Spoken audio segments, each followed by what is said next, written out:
এখন বল কি বলবি? কিছু বলার নাই।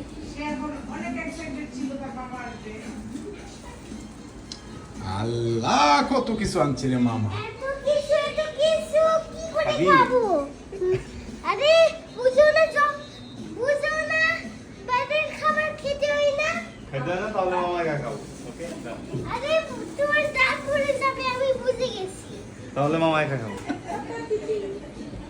হ্যাঁ দাঁতই পড়ে যাবে। তাহলে তোর দাঁত পড়বে না? না কেন? তুমি বেশি জঙ্ক ফুড খাও। আমি বেশি খাই, তুই বেশি খাস। হ্যাঁ তুই বেশি খাস। আচ্ছা এত জঙ্ক ফুড যেহেতু এনেছে তাহলে মামারটা মামাই খাক, তুমি কিন্তু খেও না বাবা, হ্যাঁ? তোমার এসব খেতে হবে না। তুমি এসব খেতে মোটো হয়ে যাবে। কি? খাবে না আমার ছেলে। খাবি না? ওকে মামা একা খাইছে।